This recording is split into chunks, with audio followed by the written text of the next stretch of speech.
segued into a political party, like I mentioned, the Slauson went into the Black Panther Party. But then the other gangs, they kind of identified more with a culture nationalist group called the US organization.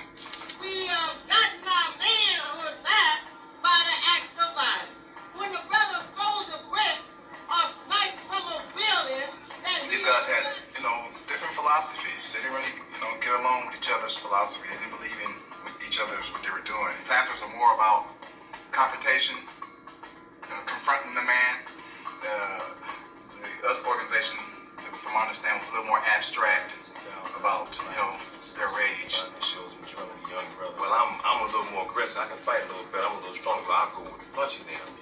And the guys who couldn't fight so well, the guys who wanted to be more jazzy, they went with KARANGA. Kinds of things that Maulana KARANGA was saying in that first speech I heard clicked with me in terms of black people seize their own destiny and to express that through political power, to seize political power through organizing and a self-affirmation of who black people were. Given that both organizations were had been recruiting strongly from gang structures, you can see the beginnings of some confrontations. KARANGA and all those people, the US organization, they were armchair revolutionaries. Armchair revolutionaries. As far as, Bunchy and them were concerned. Bunchy was a Slauson.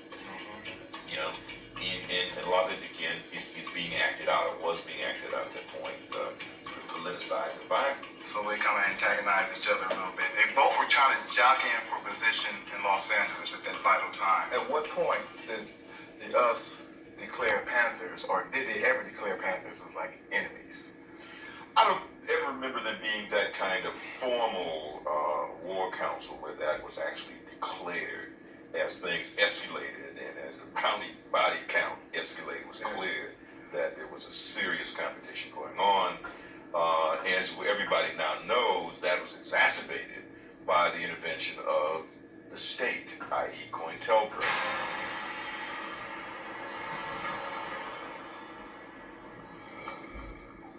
Vice President Agnew has called the Panthers a completely irresponsible, anarchistic group of criminals. Hoover decided to, for some reason, the Panthers were the most dangerous organization in the United States, even more dangerous than the Communist Party or the Mafia. And so he ordered them essentially destroyed. Directives issued by FBI headquarters called for, quote, imaginative and hard-hitting counterintelligence measures aimed at crippling the Black Panther Party. The FBI set out to neutralize the Black Panther Party any way they could. You wanted to neutralize Bunchy Carter. He used the term neutralize, but nobody ever defined the term. Neutralizing means a lot of things, including murder. Neutralizing our entire movement. As one communication went to Washington said, we bring these two groups together and let nature take its course. It became clear that what they had to do was turn another organization against us, which was the Panthers. COINTELPRO was doing its mischief and attempting to pit the two organizations against each other. It got to the points where there was clearly almost a state of war that was existing between the two organizations. We could all feel that there was something going on that was bigger than us. The FBI had created this tension, but you had these two groups that, when they saw each other on the street, it was just a natural confrontation. They were making all kinds of suggestions and writing letters, and you had cartoons made up showing Ron KARANGA with his feet up on the desk and things like that, and marking off Bunchy Carter and John Huggins and things to do today. These were cartoons that were created by FBI agents. We didn't really know. Nobody believed that the FBI wanted to be bothered with some little Negroes in LA trying to organize themselves and so on and so forth. At the same time, they were sending the same stuff to them. Correspondence propaganda between the two, between Bunchy and KARANGA, telling one that the other one was doing something that wasn't appropriate. Bunchy Carter and John Huggins were supposed to have been killed down in the Watts area working on some kind of a drug transaction. And, it would just looked like a drug deal, not a political assassination. The day before that meeting, Bunchy and I went to the US headquarters and met with Karanga and Jomo. Jomo was in charge of their military.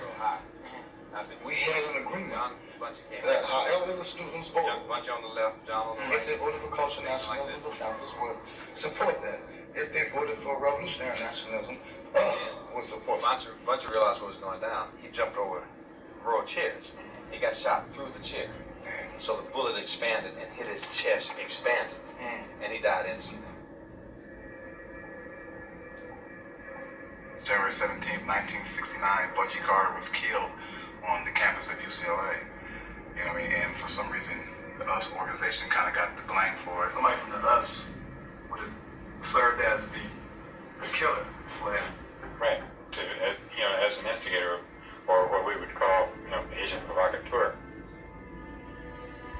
How did that all come about? Did they say, today we're killing Bunchy at UCLA? Was it like, today is the day we're going to kill Bunchy because it's going to be at UCLA? We didn't get him that drug thing. Was it planned out, that structure? Or? Well, as I understand it from the agent who was telling me about it, the operation at UCLA was all screwed up.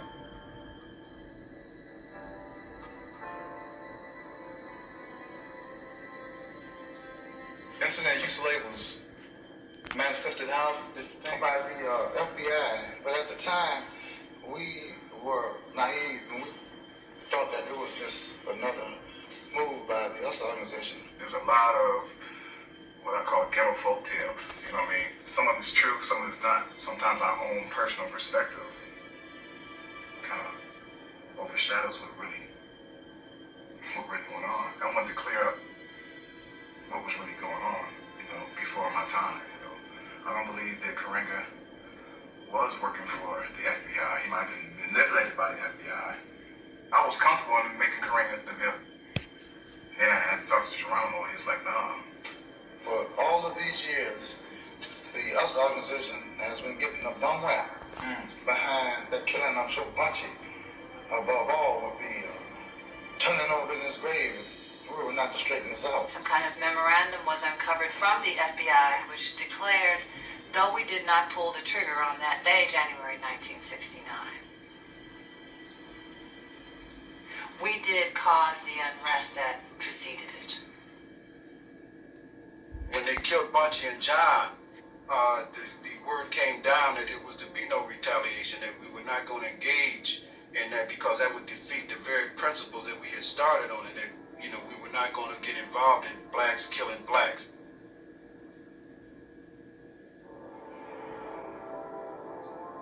And it was hard not to break his rules, because they took something away, man. They just snatched apart our heart. And not to, not to hit something back, not to attack back or move to deal, resolve that. It is still hard today, to talk about